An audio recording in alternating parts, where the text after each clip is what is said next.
ఈ ఋతుపవనాలు ముఖ్యంగా క్లాసికల్ సిద్ధాంతం అనేది ఈ అన్నిట్లో కూడా అందరూ నమ్ముతున్న సిద్ధాంతం.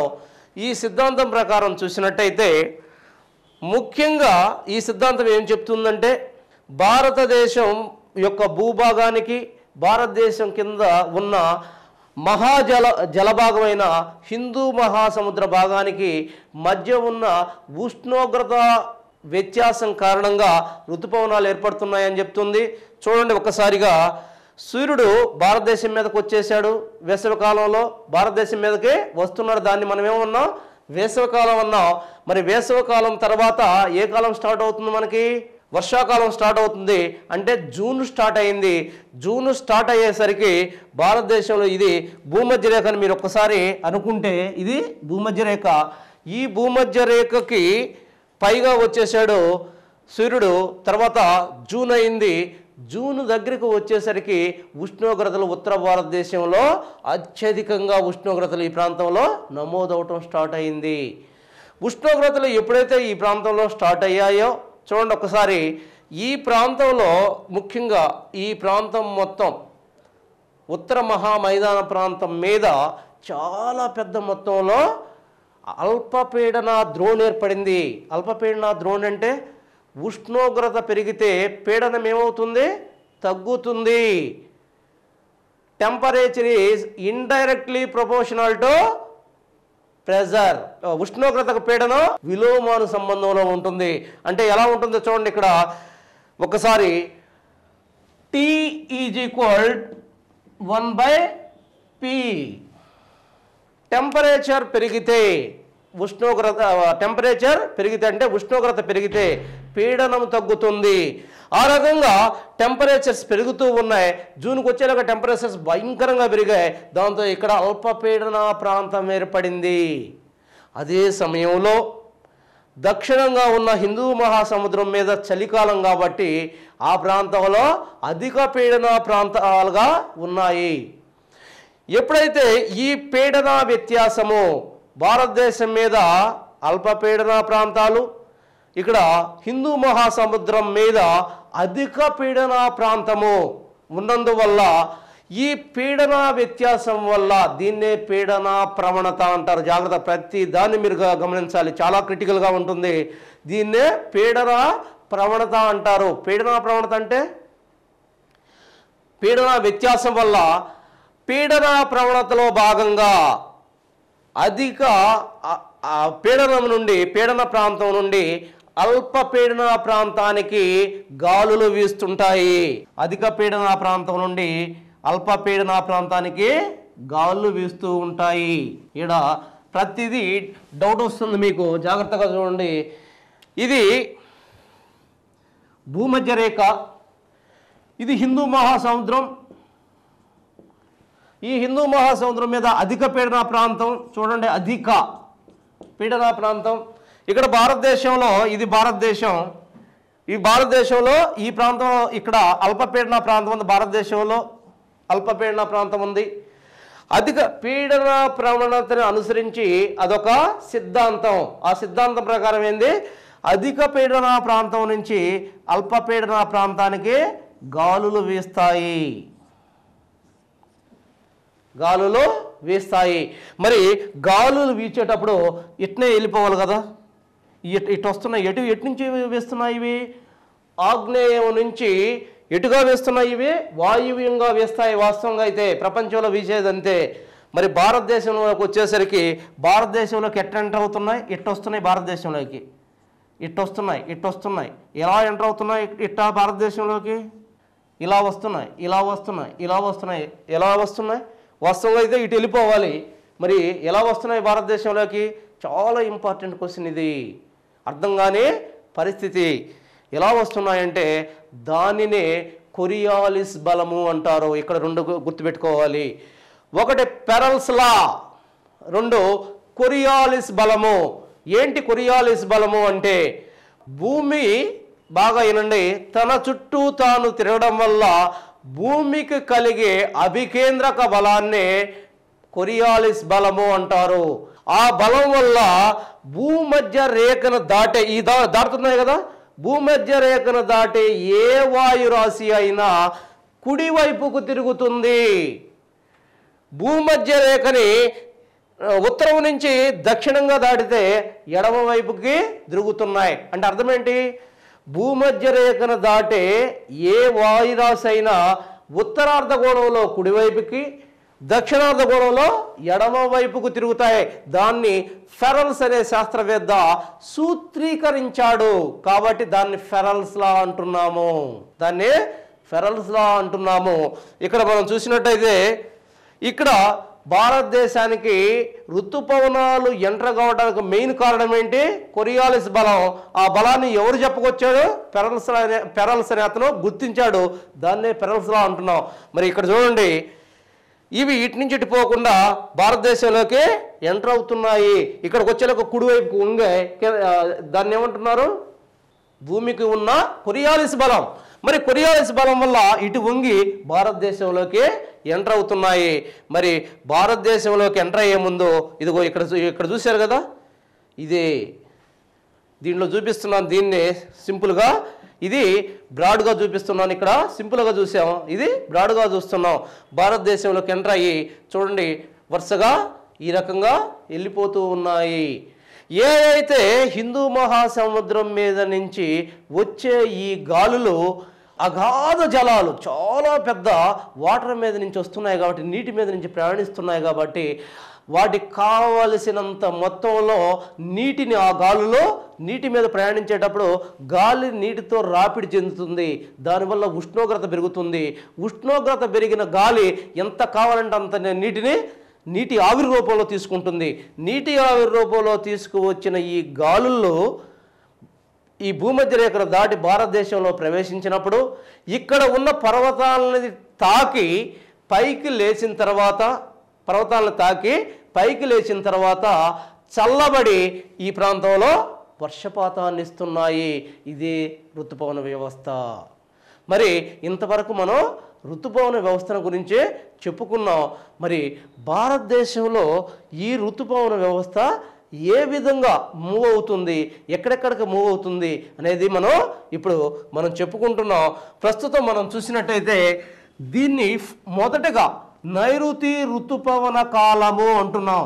ఇప్పుడు మనం భారతదేశాలకి ఋతుపవనాలు ఎలా ప్రవేశిస్తున్నాయి, ప్రవేశించి ఏ రకంగా వర్షపాతాన్ని ఇచ్చాయి అనేది ఫస్ట్ మనం ఇంట్రడక్షన్గా చెప్పుకున్నాం. మరి ఆ ఋతుపవనాలు ఎన్ని రకాలు, ఆ ఋతుపవనాలని ఏ రకంగా వర్గీకరించారు, మరి అవి ఏ రకంగా భారతదేశంలో ఏ ప్రాంతాలకు ఎంటర్ అయ్యి ఎక్కడెక్కడ వర్షపాతాన్ని ఇస్తున్నాయి, ఎక్కడెక్కడ వర్షపాతాన్ని ఇవ్వటం లేదు అనేది మనం ఇప్పుడు చూస్తాం. భారతదేశంలో వర్షాకాలం అంటున్నాం, అదే ఋతుపవన కాలం అంటున్నాం. మరి దాన్ని రెండు రకాలుగా మనం వర్గీకరించడం జరిగింది. ఒకటి నైరుతి ఋతుపవన కాలము. ఇది ఎక్కడి నుంచి వస్తుంది? మనకి వేసవకాలం ఎక్కడికి అయిపోయింది? వేసవకాలం ఎక్కడికి అయిపోయింది? మనకి జూన్ మధ్యకి అయిపోయింది. మరి ఈ నైరుతి ఋతుపవన కాలం మనకి ఎక్కడి దాకా వస్తుంది? జూన్ మధ్య నుంచి, ఈ జూన్ మధ్య నుండి మనకి సెప్టెంబర్ వరకు వస్తుంది. జూన్ మధ్య నుంచి సెప్టెంబర్ వరకు వస్తుంది. ఈ కాలంలో భారతదేశానికి అధిక వర్షపాతం సంభవిస్తుంది. ఈ రెండు కాలాలని జస్ట్ ఒక రెండు నిమిషాలు మీకు వీటి యొక్క డిఫరెన్స్ చెప్తాను చూడండి. ఈ రెండు కాలాల్లో రెండు కూడా ఋతుపవన కాలాలు అయినప్పటికీ ఈ కాలంలో భారతదేశానికి 80 నుంచి 85% వర్షపాతం ఈ కాలంలోనే సంభవిస్తుంది. ఈ కాలంలో కేవలం 10 నుంచి 15% లేదా 5 నుంచి 10% మాత్రమే ఈ కాలంలో సంభవిస్తుంది. ఈ విషయాన్ని జాగ్రత్తగా గుర్తుంచుకోవాలి. మరి నైరుతి ఋతుపవన కాలం అన్నాం, ఇది జూన్ నుంచి సెప్టెంబర్ వరకు ఉంది అని చెప్పాం. ఇక్కడ చూడండి, జూన్ వచ్చేసరికి యాక్చువల్గా మనం ఏమనుకున్నాం, మే వచ్చేసరికి అధిక ఉష్ణోగ్రతలు వచ్చాయి. ఆ ఉష్ణోగ్రతల వల్ల కింద ఏదైతే హిందూ మహాసముద్రం మీద నుంచి ఈ గాలులు ఋతుపవన గాలులు అంటారు వాటిని, ఆ ఋతుపవన గాలులు భారతదేశంలోకి ఎంటర్ అయ్యాయి. ఇక్కడ ఎంటర్ అయినప్పుడు ఏమవుతుందంటే ఈ ప్రాంతంలో భారతదేశానికి ఇక్కడ చూడండి పెనున్సులా అంటే ద్వీపకల్పం యొక్క చివరి భాగం, ఈ కేప్ ఆఫ్ కెమరూన్ లేదా ఇది మామూలుగా దీన్ని కన్యాకుమారి అగ్రము అంటారు. ఈ కన్యాకుమారి అగ్రం ఏ రకంగా ఉంది ఒకసారి చూడండి. జస్ట్ ఈ వి ఆకారంలో ఉందా లేదా? ఇటు వి ఆకారంలో ఉంది. మరి ఈ వి ఆకారంలో ఉన్న ఈ అగ్రం దగ్గరికి వచ్చేసరికి ఈ గాలులు ఈ వి ఆకారాన్ని తాగుతాయి. తాగిన తర్వాత రెండుగా చీలుతున్నాయి. రెండు బ్రాంచెస్గా మారిపోతున్నాయి. చూడండి, ఇటొక బ్రాంచ్గా మారిపోతున్నాయి. కొన్ని వేల లక్షల గాలుల సమూహాలు రెండుగా చీల్చబడి ఇవి అరేబియా సముద్రం మీద ఒక శాఖ, తర్వాత ఈ బే ఆఫ్ బెంగాల్ మీద బంగాళాఖాతం మీద ఇంకొక శాఖ ప్రయాణిస్తూ ఉంది. మరి ఈ బే ఆఫ్ బెంగాల్ మీద ప్రయాణించే శాఖను మనం చూసినట్టయితే ఇది ఈ విధంగా ప్రయాణిస్తూ 25 మే, ఇది మే 25, ఇది జూన్ 1, ఇది జూన్ 5, ఇవన్నీ కూడా జూన్ 5, ఇది మే 25 చూసినట్టయితే ఈ రకంగా ప్రయాణిస్తూ పోతూ ఉన్నాయి.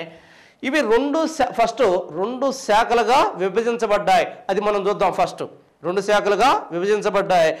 మొదటి శాఖను ఏదైతే బంగాళాఖాతం మీద ప్రయాణించే శాఖను బంగాళాఖాత శాఖ అని, అరేబియా సముద్రం మీద ప్రయాణించే శాఖను అరేబియా శాఖ అని 2గా విభజించడం జరిగింది. ఇక్కడ మనం వాడు గుర్తుంచుకోవాలి. భారతదేశంలోకి మొట్టమొదట ప్రయాణించే శాఖ ఏది? భారతదేశం మీదలో ఫస్ట్గా ప్రయాణించే శాఖ ఏది? బంగాళాఖాతపు శాఖ. భారతదేశంలో ఏ ప్రాంతం మొదటగా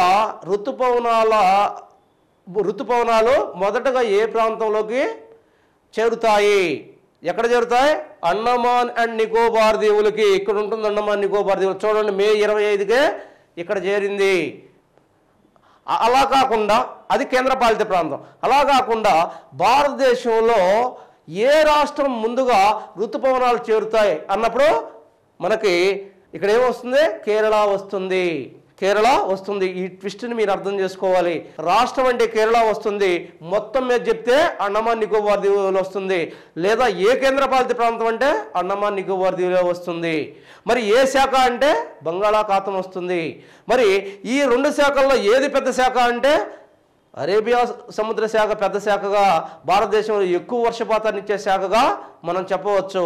మరి ఇక్కడే వాటిని గురించి మనం చర్చించుకుందాం కొంచెం. ఎందుకంటే ఇక్కడ సమయం వచ్చింది కాబట్టి, ఎందుకని ఈ శాఖ కన్నా ఈ శాఖ బలంగా ఉంది, ఎందుకని ఈ శాఖ కన్నా ఎక్కువ వర్షపాతాన్ని ఇస్తుంది అనేది మనం చూద్దాం. ఇక్కడ మనం చూసినట్టయితే ఈ 2 శాఖలు భారతదేశంలో ప్రవేశించినప్పటికీ ఈ శాఖ పెద్ద శాఖగా ఉంది ఒకటి. రెండోది, ఈ శాఖను మనం చూసినట్టయితే భారతదేశంలో కొంత మాత్రమే ఈ శాఖ ప్రయాణిస్తుంది. తక్కిన భాగం అంతా కూడా ఆగ్నేయ ఆసియాలో ప్రయాణిస్తుంది. ఈ శాఖను చూడండి మీరు, కంప్లీట్ ఈ శాఖ ఇదే. ఈ శాఖ అంటే ఇదే. చూడండి, జూన్ 1, జూన్ 5, జూన్ 10, ఆ తర్వాత జూన్ 10, జూన్ 15, జూలై 1, జూలై 15, ఇదంతా కూడా ఈ విధంగా భారతదేశంలోకి కాలానుగుణంగా విస్తరిస్తుంది ఈ శాఖ. ఇంకెక్కడికి కూడా పోదు ఎక్కువగా. కానీ ఏదైతే బే ఆఫ్ బెంగాల్ శాఖ, బంగాళాఖాతపు శాఖ భారతదేశంలో కొంతవరకే వస్తుంది, తక్కిన ఎక్కువ భాగం ఆగ్నేయ ఆసియాలోకి ప్రయాణిస్తుంది. దానివల్ల భారతదేశంలో అతి బలమైన శాఖ అన్నా ఇదంటే అరేబియా శాఖ. మరి ఎక్కువ వర్షపాతం ఇచ్చే శాఖ అన్నా కూడా ఇదేగా మనం చెప్పుకోవచ్చు. ఇక్కడ చూసినట్టయితే ఫస్ట్గా బంగాళాఖాతపు శాఖను తీసుకుందాం. బంగాళాఖాతపు శాఖ మొదటిగా దేన్ని తాగుతుంది? మే 25నే అండమాన్ అండ్ నికోబార్ని తాగుతుంది భారతదేశంలో. ఆ తర్వాత ఈ శాఖ మొత్తంగా కూడా చూడండి ఒకసారి కంప్లీట్గా ఆగ్నేయ ఆసియా వైపు వెళ్ళిపోతూ ఉంది. వాస్తవంగా అయితే భారతదేశంలోకి ఎంటర్ కాదు ఈ శాఖ. అయితే ఇక్కడ చూడండి ఒక్కసారిగా ఈ ప్రాంతం అంతా కూడా ఆగ్నేయాసియా భారతదేశానికి కలిసి ఉన్న ప్రాంతం. ఈ ప్రాంతానికి వచ్చేసరికి ఈ ప్రాంతంలో ఒక పర్వత వ్యవస్థ ఉంది. దాని పేరే ఆర్కాన్యోమా. మయన్మార్లో ఉన్న పర్వత వ్యవస్థ పేరేంది? ఆర్కాన్యోమా అనే పర్వత వ్యవస్థ ఉంది. ఈ పర్వత వ్యవస్థ ఏదైతే మనం చెప్పుకుంటున్న ఈ శాఖను, ఈ బంగాళాఖాతపు శాఖను ఈ ప్రాంతంలో అడ్డుకోవటం వల్ల, చూడండి బొమ్మ చూడకపోతే మీకు అర్థం కాదు, క్లియర్గా చెప్తున్నా, ఈ ప్రాంతంలో ఏముంటున్నాయి? ఆర్కాన్యోమా పర్వతాలు. ఈ పర్వతాలని ఢీకొన్న తర్వాత అవి ఈ ప్రాంతం నుంచి పోలేక అవి ఒక శాఖ ఇటు తిరుగుతుంది. ఈ శాఖ ఇటు తిరిగి భారతదేశంలో ఎంటర్ అవుతుంది. భారతదేశంలో ఎంటర్ అయిన తర్వాత ఈ ప్రాంతంలో ఎక్కడ, ఈ ప్రాంతం అంటే మేఘాలయ ప్రాంతం ఇది. ఈ మేఘాలయ ప్రాంతంలో 3 కొండలు కనిపిస్తాయి మనకి. గారో, కాశీ, జాంతియా. ఏం కొండలు అవి? గారో, కాశీ, జాంతియా అనే కొండలు. ఆ కొండలు ఎలా ఉంటాయి అంటే చూడండి, ఎలా ఉంటాయి ఆ కొండలు? ఈ రకంగా ఉంటాయి. ఇక్కడ ఒకటి ఉంటుంది, ఈడ ఒకటి ఉంటుంది. అంటే గాలులు ఇటు పోతాయి కానీ ఎటు తప్పించుకొని పోలేవు. అందువల్ల ఈ గాలులు ఈ ఒక ట్రఫ్ లాగున్న దీంట్లోకి వెళ్ళి ఎటు తప్పించుకోలేక ఆ ప్రాంతంలో పైకి లేస్తున్నాయి కంపల్సరీగా. మరి పైకి లేచిన ఈ గాలులు, నీటి ఆవిరితో ఉన్న ఈ గాలులు అధిక మొత్తంలో ఈ ప్రాంతంలో వర్షపాతాన్ని ఇస్తున్నాయి. అధిక మొత్తంలో ఈ ప్రాంతంలో వర్షపాతాన్ని ఇస్తున్నాయి. మరి అందుకనే ప్రపంచంలోనే అత్యధిక వర్షపాత ప్రాంతాలైన మాసిన్రామ్ మరియు సొహ్రా, మాసిన్రామ్ మరియు సొహ్రా అంటే చిరపుంజి, చిరపుంజిని సొహ్రా అని కూడా అంటారు. మాసిన్రామ్ మరియు చిరపుంజులు ఈ ప్రాంతంలోనే మనకి కనిపిస్తున్నాయి. మరి క్వశ్చన్ ఈ విధంగా, మాసిన్రామ్ ఎంత వర్షపాతం సంభవిస్తుంది? 1141 సెంటీమీటర్ల వర్షపాతం సంభవిస్తుంది. చిరపుంజి 1087 సెంటీమీటర్ల వర్షపాతం సంభవిస్తుంది. ప్రపంచంలోనే అత్యధిక వర్షపాతం సంభవించే ప్రాంతాలుగా వీటిని చెప్పుకోవచ్చు. మరి ఇక్కడ క్వశ్చన్ ఈ విధంగా వస్తుంది. బే ఆఫ్ బెంగాల్ శాఖ, బంగాళాఖాతపు శాఖ వల్ల ఈ ప్రాంతంలో లేదా మొత్తం ఋతుపవన కాలంలో అధిక వర్షపాతం సంభవించే ప్రాంతాలు ఏంటి? ఇటు బే ఆఫ్ బెంగాల్ శాఖ అన్న అడుగుతాడు, లేకపోతే మొత్తం ఋతుపవన కాలంలో అధిక వర్షపాతం సంభవించే ప్రాంతాలు ఏంటి? ఈ రెండు అనేది మీరు చెప్పాలి. ఆ తర్వాత మనం చూసినట్టయితే ఇక్కడికి వచ్చిన ఇవి వర్షాన్ని పైకి లేచాయి, వర్షాన్ని ఇచ్చాయి, తర్వాత తేలికయ్యాయి, ఇటు పైకి వెళ్ళినాయి. ఇక్కడ హిమాలయాలు 6000 మీటర్లు 7000 మీటర్ల ఎత్తున హిమాలయాలు ఉన్నాయి. వాటిని దాటి పైకి పోలేక హిమాలయాల యొక్క పాదాలు, అంటే హిమాలయాలు పర్వత పాదాలు అంటే కింద ప్రాంతాలు, ఈ హిమాలయ పర్వత పాదాల గుండా ఇది పశ్చిమంగా ప్రయాణిస్తూ ఇక్కడ ఢిల్లీ రిడ్జ్ అనే ప్రాంతంలో, ఢిల్లీ రిడ్జ్ అంటే ఒక ఎత్తైన ప్రాంతం, ఆ ప్రాంతం మీదకు పోయేటప్పుడు పైకి లేచి అక్కడ కొంత వర్షపాతాన్ని ఇస్తాయి. అక్కడ కొంత వర్షపాతాన్ని ఇచ్చిన తర్వాత ఆ తర్వాత మైదానాల గుండా ప్రయాణించి ఇక్కడ పంజాబ్ని చేరుకుంటుంది. ఇటు గమనం కూడా చెప్పాను, చూశారు కదా, కంప్లీట్గా ఈ విధంగా ఉంటుంది గమనం. మరి ఇక్కడ కొంచెంసేపు మనం ఒక చిన్న రెస్ట్ తీసుకున్న తర్వాత దీని గురించి కంప్లీట్గా చెప్పాం కదా. చెప్పినప్పుడు ఈ కాలంలో అధిక వర్షపాతం కురిసే ప్రాంతాలు ఏందనేది మనం చెప్పుకున్నాం, 2 ప్రాంతాలని. అంతేకాకుండా ఇక్కడ కొన్ని విషయాలు కూడా గమనించాలి. ఈ ప్రాంతంలో ఈ కాలంలో అతి తక్కువ కాలంలో, అంటే ఒక రోజులో అత్యధిక వర్షపాతం ఎక్కడ సంభవించింది? భారతదేశంలో ఆమ్నీ దీవులు. గుర్తుపెట్టుకోవాలి, ఏంటి అవి? ఆమ్నీ దీవులు. ఎక్కడున్నాయి అవి? లక్షాదీవుల్లో ఉన్న ఆమ్నీ దీవుల్లో అత్యధిక వర్షపాతం సంభవించింది. ఒక్క రోజులో అత్యధిక వర్షపాతం 116 సెంటీమీటర్ల వర్షపాతం సంభవించింది ఇక్కడ ఒక్క రోజులోనే. ఆ తర్వాత అది ఆమ్నీ దీవులు అంటే ఎక్కడున్నాయి? లక్షాదీవుల్లో, అంటే కేంద్రపాలిత ప్రాంతాల్లో. అలా కాకుండా మెయిన్ ల్యాండ్, అంటే మొత్తం అసలు ముఖ్యమైన మెయిన్ ల్యాండ్ అంటారు దీన్ని భారతదేశంలో.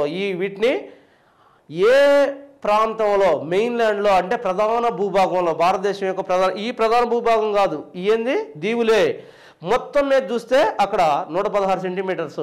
అలా కాకుండా ప్రధాన భూభాగంలో ఏ ప్రాంతంలో ఒక రోజులో అధిక వర్షపాతం సంభవించిందంటే అది కూడా చిరపుంజే 108 సెంటీమీటర్లలో వర్షపాతం సంభవించింది.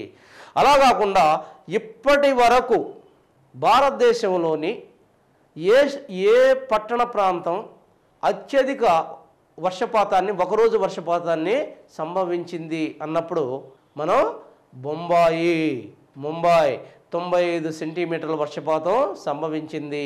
4-5 రోజులు మొత్తం ట్రాఫిక్ అంతా వర్షంలోనే ఆగిపోయింది. ఆ రోజు కాలంలో మీరు చూసుంటారు ఒక 5-6 సంవత్సరాల క్రితం. సో ఈ రకంగా మనం దీని యొక్క కంప్లీట్ గమనాన్ని గురించి మనం చెప్పుకున్నాం. అయితే ఇక్కడ మీరు గమనించాల్సింది ఒకటే, ఈ కాలంలో ఇంకొక విషయాన్ని మనం చెప్పుకుందాం. ఇది అయిపోయింది. రెండోది ఏంటి, ఇక్కడ రెండో శాఖ ఏంటి, అరేబియన్ శాఖ. ఇది బలమైన శాఖ అనుకున్నాం. అరేబియన్ శాఖ దీని మీద ప్రయాణిస్తుంది, అరేబియా సముద్రం మీద ప్రయాణిస్తుంది. జూన్ 1కి వచ్చేసరికి చూడండి, ఇక్కడ జూన్ 1కి వచ్చేసరికి ఈ ప్రాంతాన్ని ఢీకొనింది. ఏ ప్రాంతాన్ని ఢీకొనింది జూన్ 1కి వచ్చేసరికి? జూన్ 1కి వచ్చేసరికి ఇది జూన్ 1, ఇది జూన్ 1వ తేదీకి వచ్చేసరికి ఎక్కడికి వచ్చింది? ఇది మలయాళ తీరాన్ని, మలబార్ తీరాన్ని తాకింది, అంటే కేరళాన్ని తాకింది. ఈ కేరళాలు తాకిన తర్వాత ఈ ప్రాంతంలో ఏమున్నాయి, చాలా ఎత్తైన పర్వత వ్యవస్థ ఉంది, వాటినే పశ్చిమ కనుమలు అంటున్నాం. మరి ఈ పశ్చిమ కనుమలు తాకిన తర్వాత ఇవి పైకి లేపబడి, పశ్చిమ కనుమలు తాకిన తర్వాత పైకి లేపబడి ఈ ప్రాంతంలో విస్తారమైన వర్షపాతం సంభవించింది ఇక్కడ. ఆ తర్వాత చూడండి, ఇక్కడ చూసినట్టయితే అయితే తమిళనాడు మీద కూడా ఇవి ప్రయాణించాయి, కానీ తమిళనాడుకి వర్షపాతం ఇవ్వవు. అది తర్వాత మనం మాట్లాడుకుందాం. ఇక్కడ కేరళకే అధిక వర్షపాతం ఉంటుంది, తమిళనాడు మీదకు ప్రయాణించినా సరే తమిళనాడు మీద వర్షపాతం ఇవ్వవు. ఆ తర్వాత జూన్ 5న ఏ రాష్ట్రం మీద ప్రయాణిస్తున్నాయి ఇవి అని చూసినట్టయితే కర్ణాటక, ఆంధ్రప్రదేశ్కి వర్షపాతాన్ని ఇస్తున్నాయి. అయితే ఆంధ్రప్రదేశ్లో కూడా దక్షిణ ఆంధ్ర రాష్ట్రము అంటే నెల్లూరు, ఆ తర్వాత నెల్లూరు ప్రాంతాలకి వర్షపాతం ఉండదు, అది కూడా గమనించాలి. ఆ తర్వాత చూడండి, జూన్ 10 కల్లా ఇవి మహారాష్ట్ర, ఆ తర్వాత మధ్యప్రదేశ్లో కొంత భాగం, తర్వాత వెస్ట్ బెంగాల్లో ప్రయాణిస్తున్నాయి. ఆ తర్వాత మనం చూసినట్టయితే జూన్ 15 కల్లా ఇవి మహారాష్ట్ర, అంతేకాకుండా మధ్యప్రదేశ్, ఇక్కడ ఉత్తరప్రదేశ్లో ప్రయాణించాయి. తర్వాత మనం చూసినట్టయితే జూలై 1కి గుజరాత్, ఆ తర్వాత ఇక్కడ రాజస్థాన్, ఆ తర్వాత పంజాబ్, ఢిల్లీ ప్రాంతాల్లో వీటి యొక్క గమనం మనం గమనిస్తాం. ఆ తర్వాత ఎప్పుడైతే జూలై 15 కల్లా చివరగా ఇవి రాజస్థాన్, ఆ తర్వాత పంజాబ్లోకి ఎంటర్ అవుతున్నాయి. అంటే వీటి గమనం కాలానుగుణంగా భారతదేశంలో విస్తరిస్తూ చివరిగా జూన్ 15 కల్లా పంజాబ్ని చేరుకున్నాయి. ఇందాక మనం చూసాం ఈ శాఖ లాస్ట్కి ఎక్కడ చేరుకుంది, ఇది ఎక్కడ మొదలైంది ఈ శాఖ? మే 25 నుంచి మొదలైంది, 25-29 మధ్యలో మొదలైంది. ఏ శాఖ ఇది? బే ఆఫ్ బెంగాల్ శాఖ, బంగాళాఖాతపు శాఖ. చిన్నగా ఇది జూన్ 29 కల్లా ఈ ప్రాంతానికి వచ్చిందే అని మనం చెప్పుకున్నాం. ఇక్కడ ఇది అరేబియా సముద్ర శాఖ కూడా చిన్నగా విస్తరిస్తూ జూలై 15, జూలై 20, జూలై 29 కల్లా ఈ ప్రాంతాన్ని చేరుకుంది. ఎక్కడ? పంజాబ్ చేరుకుంది. వాడు అడిగే క్వశ్చన్ ఎట్లా అడుగుతాడంటే, ఈ రెండు శాఖలు ఎక్కడ కలుసుకున్నాయి? పంజాబ్ ప్రాంతంలో కలుసుకున్నాయి. ఈ రెండు శాఖలు పంజాబ్ ప్రాంతంలో కలుసుకున్నాయి. మరి ఇంతవరకు దీంతో నైరుతి ఋతుపవన కాలం అయిపోయింది. మరి నైరుతి ఋతుపవనాలని ఎందుకన్నారు? చాలా జాగ్రత్తగా గమనించాలి. వచ్చేదేమో ఇవి ఇక్కడి నుంచి చూడండి, ఒక్కసారి చూడండి. ఇవి ఈ ప్రాంతం హిందూ మహాసముద్రం నుంచి ఎట్టొస్తున్నాయి, ఈ రకంగా వస్తున్నాయంటే ఆగ్నేయ వ్యాపారం, ఇది ఆగ్నేయం అంటారు, దీన్ని ఆగ్నేయము అంటారు. వాటిని గురించి మీకు ఖచ్చితంగా తెలిసి ఉండాలి. వీటిని ఆగ్నేయం అంటారు. ఈ ఆగ్నేయ వ్యాపారపవనాలు వచ్చేస్తున్నాయి కదా, వీటిని నైరుతి ఋతుపవనాలని ఎందుకు అంటున్నారు? ఇటు చూడండి, మనం ఇందాక ఏం చెప్పుకున్నాం, భూమధ్య రేఖను దాటిన తర్వాత ఇవి కుడివైపుకు వంచబడతాయని చెప్పుకున్నాము. ఈ కుడివైపుకు వంచబడినప్పుడు ఎటు నుంచి వస్తున్నట్టు అనిపిస్తుంది?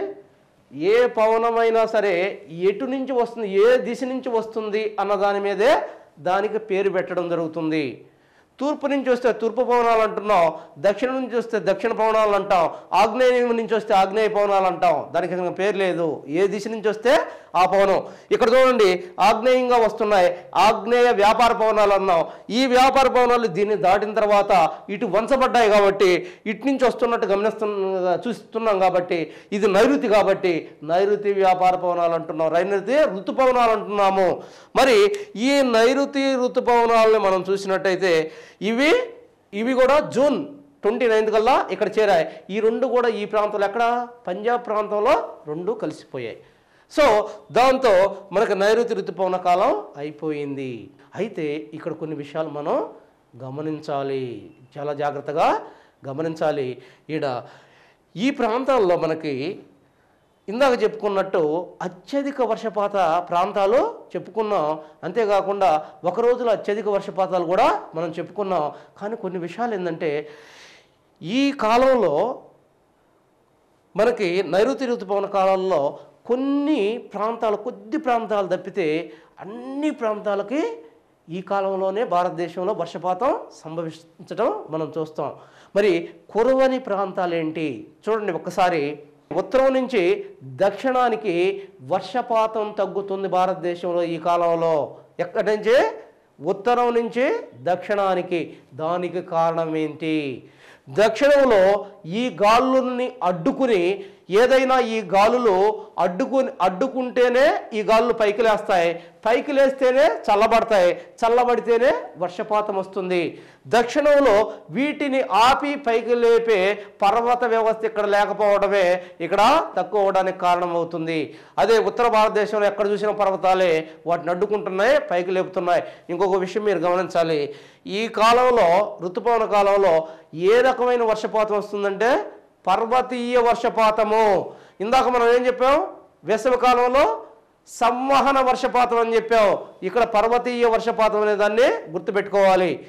సో ఈ కాలంలో వర్షపాతం పొందని ప్రాంతాలేంటి అని మనం చూసినట్టయితే, రాష్ట్రంగా చూసినట్టయితే తమిళనాడు రాష్ట్రం మొత్తంగా వర్షపాతం పొందదు. ఎందుకనంటే ఇక్కడ ఏ పర్వతాలు ఉన్నాయి? మనకి నీలగిరి పర్వతాలు ఉన్నాయి. ఈ నీలగిరి పర్వతాలు చూడండి ఈ రకంగా ఉంటాయి. అంటే ఈ గాలులు వీసే దిశకి సమాంతరంగా ఉన్నాయి. అలా కాకుండా ఇలా ఉన్నాయి అనుకోండి, వాటిని తాకి పైకి లేచి వర్షపాతం వస్తుంది. అలా కాకుండా వాటికి సమాంతరంగా ఉండి వీటిని తాకకుండానే వాటి నుంచి పక్క నుంచి వెళ్ళిపోతూ ఉన్నాయి, వర్షపాతం కురిసే అవకాశం లేదు. దానివల్ల ఈ ప్రాంతంలో ఏ రాష్ట్రానికి అని అడిగినప్పుడు కంప్లీట్గా తమిళనాడు రాష్ట్రానికి వర్షపాతం లేదు. తమిళనాడుని ఆనుకుని ఉన్న ఉత్తర తమిళనాడు, దక్షిణ ఆంధ్రప్రదేశ్కి కూడా అంటే నెల్లూరు ఈ జిల్లాలకి వర్షపాతం లేదు. అంతేకాకుండా ఇక్కడ చూడండి, ఈ ప్రాంతంలో ఉన్న ఏ అయితే పశ్చిమ కనుమల్ని టచ్ అయ్యి పైకి లేచి అధిక వర్షపాతాన్ని ఇక్కడ మనం ఇస్తున్నాయని చెప్పాం. మరి అధిక వర్షపాతం ఈ ప్రాంతంలో మనకు కనిపిస్తుంది. ఈ పర్వతాల తర్వాత అంటే ఇవి పర్వత వ్యవస్థ. ఈ పర్వతాలకి ఇటు భాగంలో అంటే పర్వతాల దాకి ఇటు భాగం అంటే పశ్చిమ భాగంలో అధిక వర్షపాతాన్ని ఇస్తున్నాయి. మరి తూర్పు భాగం పరిస్థితి ఏంటి? ఇవి ఇక్కడ అధిక వర్షపాతాన్ని ఇచ్చిన తర్వాత పైకి లేచిన గాలులు మళ్ళీ కిందకి బరువై కిందకి ప్రయాణించి ఈ ప్రాంతంలో కిందకి దిగటం వల్ల ఈ గాలుల్లో తేమ ఉండదు. ఎందుకని? ఈ ప్రాంతంలో ఆల్రెడీ వర్షపాతం కురిసేసాయి, పైకి లేసాయి, చల్లబడ్డాయి, వర్షపాతం కురిసేసాయి. తేలికైన గాలులు మళ్ళీ కిందకు ప్రయాణిస్తున్నాయి. ఈ గాలుల్లో వర్షపాతం ఉండదు. దానివల్ల ఈ పక్క ప్రాంతాల్లో ఒక్క చిటికి కూడా వర్షం కురవవు. దానివల్ల ఈ ప్రాంతాలన్నీ కూడా వర్షఛాయా ప్రాంతాలుగా మారిపోతాయి. వాటినే వర్షఛాయా ప్రాంతాలు అంటారు. ఇక్కడ వర్షం అనేది కురవదు ఈ కాలంలో. మరి అవి ఏంటి అని అడుగుతాడు, చాలా జాగ్రత్తగా గుర్తుపెట్టుకోవాలి. వాటిని గుజరాత్లో సౌరాష్ట్ర ప్రాంతము, ఒక్కొక్క స్టేట్లో ఒక్కొక్క ప్రాంతాన్ని ఖచ్చితంగా గుర్తుపెట్టుకోవాలి. గుజరాత్లో సౌరాష్ట్ర ప్రాంతం, మహారాష్ట్రలో విదర్భ ప్రాంతం, పశ్చిమ బెంగాల్లో పురులియా ప్రాంతం, మరి ఒరిస్సాలో కోరాపుట్ ప్రాంతం, అంతేకాకుండా ఆంధ్రాలో రాయలసీమ ప్రాంతము, ఆంధ్రాలో రాయలసీమ ప్రాంతం. ఇవన్నీ కూడా ఎక్కడ కనిపిస్తున్నాయి మనకి? ఇవన్నీ కూడా మనకి ఈ ప్రాంతంలో కనిపిస్తూ ఉన్నాయి. అంటే ఇదిగో ఈ ప్రాంతం అంతా కూడా వర్షఛాయ ప్రాంతం. చూడండి, ఈ ప్రాంతం అంతా కూడా వర్షఛాయ ప్రాంతం. ఈ ప్రాంతంలో వర్షం సంభవించదు. ఒకటి తమిళనాడు, తర్వాత దక్షిణాంధ్ర, తర్వాత ఇవి వర్షఛాయ ప్రాంతాలు. ఆ తర్వాత ఇంకొకటి ఇక్కడ కూడా వర్షపాతం సంభవించదు ఈ కాలంలో. ఎక్కడది? రాజస్థాన్ ప్రాంతంలో. రాయలసీమ కాదు, రాజస్థాన్ ప్రాంతంలో. ఈ రాజస్థాన్ ప్రాంతంలో మనం చూసినట్టయితే ఇక్కడ కూడా వర్షపాతం ఎందుకు సంభవించదు? ఇక్కడ ఆరావళి పర్వతాలు కూడా ఇవి ప్రయాణించే దిశకు సమాంతరంగా ఉన్నాయి. ఆరావళి పర్వతాలే ఉన్నాయి ఇక్కడ. రాజస్థాన్లో ఒకే ఒక పర్వతాలు కనిపిస్తాయి మనకు, పెద్ద పర్వతాలు. వాటిని ఆరావళి పర్వతాలు అంటున్నాం. మరి ఈ ఆరావళి పర్వతాలు వీటిని అడ్డుకోవు. ఈ గాలులను అడ్డుకొని పైకి లేపి వర్షాన్ని ఇవ్వనివ్వవు. ఇవి సమాంతరంగా ఉన్నాయి కాబట్టి ఇక్కడ వర్షపాతం సంభవించదు. ఆ తర్వాత లాస్ట్గా చూసినట్టయితే అసలు ఈ ఋతుపవనాలు అనేవి జమ్మూ కాశ్మీర్లోకి ఎంటర్ కాలేవు. ఎందుకని? జమ్మూ కాశ్మీర్ దగ్గర హిమాలయ పర్వతాలు ఉన్నాయి కాబట్టి ఆ హిమాలయ పర్వతాలను దాటిపోలేవు కాబట్టి ఇవి వాటి పైగా ఇవి పోలేవు కాబట్టి జమ్మూ కాశ్మీర్లో ఇవి ఎంటర్ కావు. మరి జమ్మూ కాశ్మీర్లో ఎంటర్ కానప్పుడు ఇక్కడ ఉన్న ద్రాస్ అనే ప్రాంతం, లడఖ్లోనే ద్రాస్ అనే ప్రాంతంలో ఇవి ఎంటర్ కాకపోవడం వల్ల అతి తక్కువ వర్షపాతం సంభవిస్తుంది. 5 సెంటీమీటర్ల వర్షపాతం మాత్రమే సంభవిస్తుంది. అదే భారతదేశంలో అతి తక్కువ వర్షపాతం ఈ కాలంలో సంభవించే ప్రాంతము. మరి ఆ సెకండ్గా చూసినట్టయితే రాజస్థాన్లోని జైసల్మేర్ ప్రాంతం 12 సెంటీమీటర్ల వర్షపాతం మాత్రమే సంభవిస్తుంది. అది రెండవ అతి తక్కువ వర్షపాత ప్రాంతంగా మనం చెప్పుకోవచ్చు. వీటిని మాత్రం మనం క్షుణ్ణంగా గమనించాలి. మరి ఈ మొత్తం కాలాల్లో మనం చూసినట్టయితే ఏ ప్రాంతంలో అధిక వర్షపాతం సంభవిస్తుంది, ఏ ప్రాంతంలో అల్ప వర్షపాతం సంభవిస్తుంది, ఏ ప్రాంతాల్లో అధిక వర్షపాతం సంభవిస్తుంది చూడండి ఒకసారి. ఇటు చూడండి, ఇక్కడ పశ్చిమ కనుమల దగ్గర అధిక వర్షపాతం సంభవిస్తుంది, 300 సెంటీమీటర్ల వర్షపాతం, సంవత్సరిక వర్షపాతం. ఆ తర్వాత చూస్తే ఇక్కడ నార్త్ ఈస్ట్లో అధిక వర్షపాతం సంభవిస్తుంది. మరి ఈ మధ్యంతా కూడా కొంత మధ్యస్థ వర్షపాతాలు సంభవిస్తాయి. అతి తక్కువ వర్షపాతాలు ఎక్కడ సంభవిస్తాయి అని మనం కానీ చూసినట్టయితే అసలు తమిళనాడుకి వర్షపాతం లేదు, దక్షిణ ఆంధ్రప్రదేశ్కి వర్షపాతం లేదు. ఆ తర్వాత ఇక్కడ ఏదైతే వర్షఛాయ ప్రాంతాల్లో వర్షపాతం లేదు. అతి తక్కువ వర్షపాతం రాజస్థాన్లో నమోదవుతుంది. వాస్తవంగా అయితే ఇక్కడ 12 సెంటీమీటర్ల వర్షపాతం జైసల్మేర్ దగ్గర నమోదవుతుంది. దానికి కారణం ఏమని చెప్పాం? ఆరావళి పర్వతాలు ఈ గాలులను అడ్డుకోకపోవడం. తమిళనాడులో కూడా ఎందుకని? ఇక్కడ ఉన్న నీలగిరి పర్వతాలు గాలులను అడ్డుకోకపోవడం, దీంతో ఇదవుతుందని చెప్పాం. అంతేకాకుండా ఇవన్నీ కూడా ఋతుపవనాలు ఇక్కడ ప్రవేశించినప్పటికీ తక్కువ వర్షపాతాన్ని పొందిన ప్రాంతాలు. కానీ ఇక్కడ ఈ కాలంలో అతి తక్కువ వర్షపాతం పొందే ఈ ప్రాంతాన్ని మనం ఏమంటున్నాం? ద్రాస్ సెక్టార్ అంటున్నాం. మరి ఈ ద్రాస్ సెక్టార్ యొక్క డిఫరెన్స్ ఏంటంటే, వీటికి ఉన్న డిఫరెన్స్ ఏంటంటే, ఈ ప్రాంతంలో అతి తక్కువ వర్షపాతాన్ని పొందడానికి కారణం ఏంటంటే అసలు ఋతుపవనాలు ఎంటర్ కాకపోవడమే ఈ ప్రాంతానికి. ఈ ద్రాస్ సెక్టార్లో 5 సెంటీమీటర్ల వర్షపాతం మాత్రమే నమోదవుతుంది ఈ ప్రాంతంలో. ఈ విషయాన్ని మనం క్షుణ్ణంగా గమనించాలి. దీంతో మనకి నైరుతి ఋతుపవనం కాలం అయిపోయింది. ఏం జరిగింది నైరుతి ఋతుపవన కాలంలో? 85% భూభాగంలో వర్షపాతాలు సంభవించినాయి. ఇక్కడ చూస్తే మీకు అర్థమవుతుంది. కానీ విచిత్రం ఏంటంటే ఈ కాలంలో ఇటు తూర్పు నుంచి పశ్చిమంగా వర్షపాతం తగ్గుతూ వస్తుంది. చూడండి మీరు, ఇక్కడికి వచ్చేలాక వర్షపాతం చాలా తక్కువైంది, ఇక్కడ వర్షపాతం చాలా ఎక్కువ. ఇటు నుంచి ఇటు వర్షపాతం తగ్గుతూ వస్తుంది. దానికి ముఖ్యమైన కారణం ఏంటంటే ఈ ప్రాంతాలలో ఇక్కడి నుంచి ఇటు వచ్చేటప్పుడు ఈ ప్రాంతాలలో తేమను ఈ గాలులు ప్రయాణించేటప్పుడు తేమను ఇవ్వగల సోర్సెస్ ఈ ప్రాంతాల్లో లేకపోవడమే చాలా జాగ్రత్తగా గమనించాలి. ఆ తర్వాత ఉత్తరం నుంచి దక్షిణానికి వచ్చే కొద్ది కూడా వర్షపాతం తగ్గుతుంది. దానికి కారణం ఏంటంటే ఈ గాలుల్ని ఆపి వాటిని పైకి లేపి తద్వారా వర్షపాతాన్ని పొందే ఎత్తైన పర్వత వ్యవస్థ దక్షిణాన లోపించడం వల్ల దక్షిణ భారతదేశాల్లో ఉత్తర భారతదేశంతో పోల్చిన తక్కువ వర్షపాతం సంభవిస్తూ ఉంది. ఆ తర్వాత మనం చూసినట్టయితే ఈశాన్య ఋతుపవన కాలము. ఇప్పటివరకు మనం భారతదేశ శీతోష్ణ స్థితిలో శీతాకాలం, వేసవికాలం, వర్షాకాలం, మరి వర్షాకాలంలో ఉన్న నైరుతి ఋతుపవన కాలాన్ని గురించి క్షుణ్ణంగా మనం అధ్యయనం చేయడం జరిగింది. మరి చివరగా ఈశాన్య ఋతుపవన కాలము. ఈశాన్య ఋతుపవన కాలం అనేది భారతదేశంలో చివరి కాలంగా మనం చూస్తాం. మరి ఈశాన్య ఋతుపవన కాలం ఇది కూడా భారతదేశానికి వర్షపాతాన్ని ఇస్తుంది.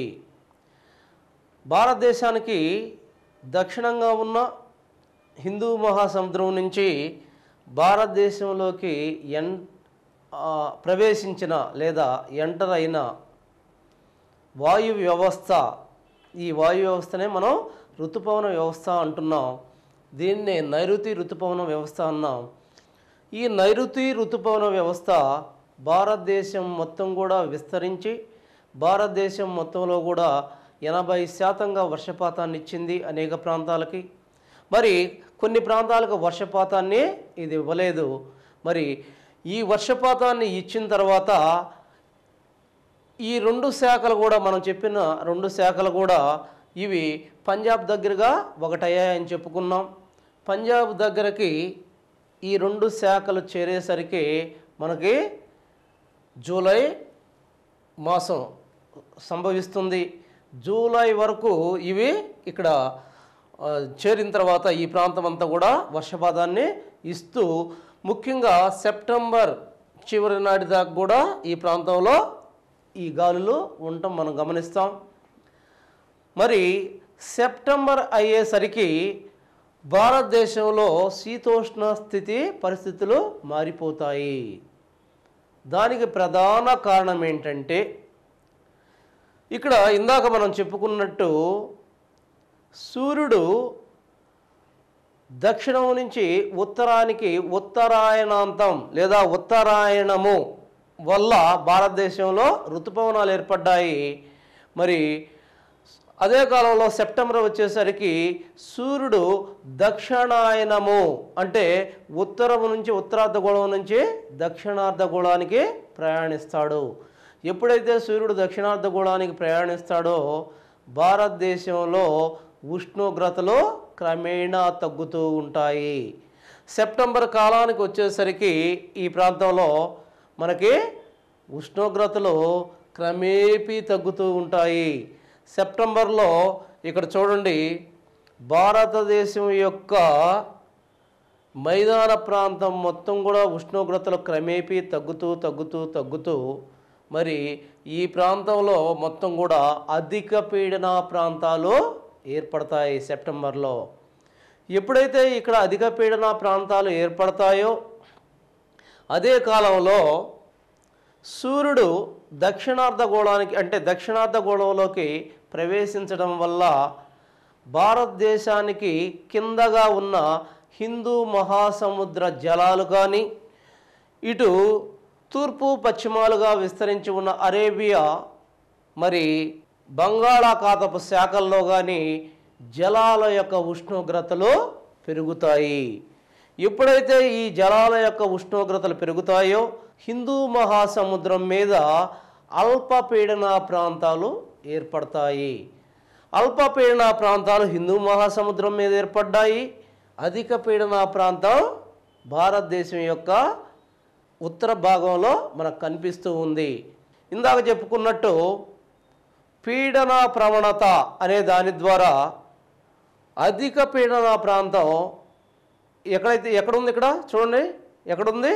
ఉత్తర భారతదేశంలో ఉంది. ఉత్తర భారతదేశం నుంచి గాలులు దక్షిణం వైపు వీచి ఎక్కడైతే అల్పపీడన ప్రాంతం ఉందో హిందూ మహాసముద్రంలో అల్పపీడన ప్రాంతం వైపుకి ప్రయాణిస్తాయి. వీటిని ఈశాన్య ఋతుపవనాలు అంటున్నారు. ఎందుకని? చూడండి, నైరుతి ఋతుపవనాలు భారతదేశంలోకి ప్రవేశించాయి. ఈశాన్య ఋతుపవనాలు భారతదేశంలో నుంచి తిరోగమిస్తున్నాయి. ఎక్కడికి తిరోగమిస్తున్నాయి ఇవి? ఎక్కడైతే అల్పపీడన ప్రాంతం ఉన్న హిందూ మహాసముద్ర ప్రాంతం వైపుకి ప్రయాణిస్తున్నాయి. చూడండి, ఇవి ఈ రకంగా ప్రయాణిస్తే ఇవి ఈ రకంగా ప్రయాణిస్తాయి. ఎప్పుడు జరుగుతుంది అది? ఈ రకంగా ప్రయాణిస్తాయి. అది ఎప్పుడు జరుగుతుంది? ఇది ఈ రకంగా ప్రయాణించటం అనేది ఏ కాలంలో ఎప్పటి నుంచి జరుగుతుంది? ఇది సెప్టెంబర్లో స్టార్ట్ అవుతుంది. ముఖ్యంగా అక్టోబర్ తర్వాత నవంబర్ కల్లా 3 దశలుగా అయితే ఈ వాయు ప్రవాహాలు ఋతుపవనాలు భారతదేశాన్ని వదిలివేసి హిందూ మహాసముద్రం వైపుకి ప్రయాణిస్తాయి. అక్టోబర్లో ఇవి స్టార్ట్ అవుతున్నాయి. అక్టోబర్లో స్టార్ట్ అయిన తర్వాత అక్టోబర్ మధ్యలోకి మొదటగా చూడండి, అక్టోబర్ మధ్యకల్లా ఇవి ఢిల్లీని వదిలేస్తున్నాయి. తర్వాత అక్టోబర్ సెప్టెంబర్లో మనం చూసినట్టయితే ఈ సెప్టెంబర్లో ఇవి మధ్య భారతదేశాన్ని వదిలివేస్తున్నాయి. ఆ తర్వాత నవంబర్కి వచ్చేసరికి దక్షిణ భారతదేశాన్ని వదిలివేసి హిందూ మహాసముద్రం వైపుకు ప్రయాణిస్తున్నాయి. అయితే వీటిలో మనం గమనించాల్సినది ఏంటంటే ఇవి నైరుతి ఋతుపవనాలు అంటే నైరుతి నుంచి వచ్చాయి కాబట్టి నైరుతి ఋతుపవనాలు అన్నాం. ఈశాన్య ఋతుపవనాలని ఎందుకు అంటున్నామంటే చూడండి, ఈశాన్యం వైపు నుంచి ఇవి ప్రయాణిస్తున్నాయి. ఇది ఈశాన్యం అంటారు. ఒక్కసారి గమనించాలి, ఇదేమంటారు? ఇది ఉత్తరం, ఇది దక్షిణం, ఇది పడమర, ఇది తూర్పు. ఈ ఉత్తర తూర్పు ఈ భాగాన్ని ఈశాన్యం, దీన్ని వాయువ్యమని, దీన్ని నైరుతి అని, దీన్ని ఆగ్నేయంగా మనం పిలుస్తున్నాం. సో ఇక్కడ చూడండి, ఇటు నుంచి వస్తున్నాయంటే ఇవి ఈశాన్యం గుండా వస్తున్నాయి కాబట్టి ఈశాన్య దిశ నుంచి రావడం వల్ల వీటిని ఈశాన్య ఋతుపవనాలు అంటారు. ఈ ఈశాన్య ఋతుపవనాలు ప్రయాణించేటప్పుడు ఇవి భూమి మీద నుంచి వస్తాయి. ఇందాక వచ్చిన నైరుతి ఋతుపవనాలు హిందూ మహాసముద్ర జలాల మీద నుంచి వచ్చాయి కాబట్టి అధిక నీటిని కలిగి ఉన్నాయి కాబట్టి భారతదేశంలో 80% వర్షపాతాన్ని ఇవ్వగలిగాయి. మరి ఇవి భూభాగం మీద నుంచి ప్రయాణిస్తున్నాయి కాబట్టి వీటిలో ఏ విధమైన నీటి ఆవిరి ఉండదు. అయితే ఇక్కడ గమనించాల్సింది, ఇవి ప్రయాణించేటప్పుడు కొన్ని యాక్చువల్గా నైరుతి నుంచి ప్రయాణించేటప్పుడు ఇటు కూడా ప్రయాణిస్తాయి, ఇటు వచ్చి ఇటు ప్రయాణిస్తున్నాయి. మరి ప్రయాణించేటప్పుడు ఇవి ఏదైతే ఇక్కడ బే ఆఫ్ బెంగాల్ అంటున్నాం, బే ఆఫ్ బెంగాల్ అంటే బంగాళాఖాతం మీద ప్రయాణించేటప్పుడు కొంత నీటిని తీసుకుని మరి ఇటు ప్రయాణించేటప్పుడు భారతదేశం యొక్క దక్షిణ ప్రాంతంలో వర్షపాతాన్ని ఇస్తున్నాయి. ఈ కాలంలో వర్షపాతం పొందే రాష్ట్రం ఏంటి అంటే ఇందాక కంప్లీట్గా ఏ రాష్ట్రం అయితే వర్షపాతం పొందదో ఆ రాష్ట్రం ఈ కాలంలో వర్షపాతం పొందుతుంది. అది ఇక్కడ తమిళనాడు రాష్ట్రంగా మనం చెప్పవచ్చు. మరి తమిళనాడు రాష్ట్రం ఈ కాలంలో వర్షపాతం ఏ విధంగా పొందుతుంది అంటే ఇక్కడ శవరాయి కొండలు అనే కొండలు ఉంటాయి. ఈ కొండలు వీటిని ఖచ్చితంగా ఆపుతాయి. దానివల్ల ఈ ప్రాంతంలో వర్షపాతం పొందుతుంది. ఇందాక మనం చూసినట్టయితే నైరుతి ఋతుపవన కాలంలో నీలగిరి కొండలు ఆపకపోవడం వల్ల ఈ గాలుల్ని ఇక్కడ వర్షపాతం లేదు. ఇప్పుడు ఏ అయితే ఈశాన్య ఋతుపవనాలు మనం చూస్తున్నామో ఆ ఈశాన్య ఋతుపవనాలు ఇక్కడ శవరాయి కొండలు ఆవడం వల్ల ఇక్కడ వర్షపాతం సంభవిస్తుంది. అంతేకాకుండా ఇంకొక ప్రాంతం కూడా పొందుతుంది, ఆంధ్ర రాష్ట్రం యొక్క దక్షిణ ఆంధ్ర రాష్ట్రం కూడా వర్షపాతాన్ని పొందుతుంది. అంతేకాకుండా ఇక్కడ కొన్ని ప్రాంతాలు కూడా ముఖ్యంగా ఏదైతే కేరళ, కర్ణాటక ప్రాంతాల్లో కొన్ని ప్రాంతాలు కూడా ఈ కాలంలో వర్షాన్ని పొందుతాయి. అయితే మనం చూసినట్టయితే ఈ ప్రాంతంలో వర్షపాతం కంపారిటివ్లీ నైరుతి ఋతుపవన కాలంతో కంపేర్ చేసినట్టయితే ఈ కాలంలో 5 నుంచి 10% మాత్రమే వర్షపాతం సంభవిస్తుంది. దీనిలో 80 నుంచి 85% వర్షపాతం సంభవిస్తుంది మనకి. అయితే ఇక్కడ ఇంకొక విషయం మనం గమనించాలి. ఇదే సమయంలో అక్టోబర్ హీట్ అనేది ఏర్పడుతుంది. అక్టోబర్ హీటు అంటే ఈ ప్రాంతంలో యాక్చువల్గా ఈ వర్షాకాలం యొక్క ముఖ్యమైన లక్షణం ఏంటి? అధిక టెంపరేచర్స్ ఉంటాయి, అధిక ఆర్ద్రత ఉంటుంది, గాలిలో తేమ చాలా ఎక్కువగా ఉంటుంది. ఈ తేమ వల్ల ఈ ప్రాంతంలో సూర్యుడి కిరణాలు భూమిని తాకిన తర్వాత మరలా భూమి వాటిని ఏం చేస్తుంది? ఎంత కిరణాలను తీసుకుంటుందో అన్ని కిరణాలని మళ్ళీ బయటికి వెదజల్లుతుంది ఆకాశంలోకి. వాటిని భూ వికిరణము అన్నాము. మరి ఇది కంటిన్యూస్ ప్రాసెస్. మీకు వరల్డ్ జియోగ్రఫీ చెప్పేటప్పుడు ఇది మీకు వస్తుంది. సూర్యుడి నుంచి కిరణాలు భూమి తీసుకున్న తర్వాత తను ఎంత గ్రహించిందో అంత మొత్తంలో ఈ కిరణాలని బయటకు వెదజల్లడం జరుగుతుంది. వాటినే భూ వికిరణం అంటాం. ఇక్కడ చూసినట్టయితే ఆకాశంలో ఏమీ లేకుండా ఉంటే భూకిరణాలు కంప్లీట్గా బయటికి వెళ్ళిపోతాయి. కానీ వర్షాకాలంలో ఏముంటాయి? ఇక్కడ గాలిలో తేమ ఎక్కువగా ఉంటుంది. భూమి మీద, భారతదేశం యొక్క భూమి మీద గాలిలో తేమ ఎక్కువగా ఉంటుంది. ఈ తేమ అనేది వీటిని అయితే ఈ కిరణాలని ఎక్కువగా బయటికి పోనివ్వదు. దాంతో భూగోళం అకస్మాత్తుగా అక్టోబర్లో హీట్ అవుతుంది. అప్పుడు దాకా చలిగా ఉన్న అంటే ఈ ఋతుపవనాల వల్ల వాస్తవంగా ఏం జరుగుతుంది? భారతదేశంలో వర్షపాతం సంభవించడం వల్ల భారతదేశంలో వాస్తవంగా జరిగే పరిణామం ఏంటి? ఉష్ణోగ్రతలు తగ్గిపోతాయి, మంచి ప్లెజెంట్ వాతావరణం ఏర్పడుతుంది. అయితే గాల్లో తేమ ఎక్కువగా ఉంటుంది కాబట్టి కొంత స్వెట్టింగ్ ఎక్కువగా జరుగుతుంది, అంటే కొంత చెమటలు పోతాయి కానీ ప్లెజెంట్గా వాతావరణం ఉంటుంది. కానీ ఎప్పుడైతే ప్లెజెంట్గా వాతావరణం ఉన్న ఎక్కువ తేమ ఉందో ఒక్కసారిగా అక్టోబర్కి వచ్చేసరికి ఒక్కసారిగా ఉష్ణోగ్రతలు భయంకరంగా పెరిగిపోతాయి. దాన్ని అక్టోబర్ హీట్ అంటారు. మీకు చాలాసార్లు వచ్చి ఉంటుంది అక్టోబర్ హీట్ అని. ఒక్కసారిగా ఉష్ణోగ్రతలు ఎప్పుడైతే పెరుగుతాయో వాటినే అది అక్టోబర్ కాలంలో జరుగుతుంది. దాన్ని అక్టోబర్ హీట్ అంటారు. మరి ఈ అక్టోబర్ హీట్ వల్ల ఈ ప్రాంతాల్లో ఏదైతే మనకు బంగాళాఖాత ప్రాంతంలో ఉన్న నీరు బాగా వేడెక్కి ఈ ప్రాంతాల్లో మనకి చిన్న అల్పపీడన ద్రోణులు ఏర్పడతాయి. ఈ సముద్రం మీద ఉన్న ఈ అల్పపీడన ద్రోణులు ఏ కాలంలో వస్తాయి? మనకి అక్టోబర్లో మనకు కనిపిస్తాయి. మరి ఈ అల్పపీడన ద్రోణులలోకి ఈ ఈశాన్య ఋతుపవనాలు చాలా వేగంగా ప్రయాణిస్తూ అల్పపీడన ద్రోణుల్ని ఎప్పుడైతే ఢీకొంటాయో దాంతో ఉష్ణోగ్రత ఇంకా ఎక్కువగా పెరిగి అల్పపీడన ద్రోణి కాస్త వాయుగుండంగా మారుతుంది. మరి వాయుగుండంగా మారిన ఇవి ఆ తర్వాత కాలంలో తుఫాన్లుగా, ఆ తర్వాత ఇంకా తీవ్రమైన తుఫాన్లుగా మారుతాయి. సో ఏ కాలంలో భారతదేశంలో తుఫాన్లు సంభవిస్తాయి అంటే ఈశాన్య ఋతుపవన కాలంలో. ఏ ఋతుపవన కాలంలో అంటే అదే నెలలు అడిగాడు అనుకోండి. ఏ నెలల్లో భారతదేశంలో తుఫాన్లు అధికంగా ఉంటాయంటే అక్టోబర్ నవంబర్ నెలల్లో.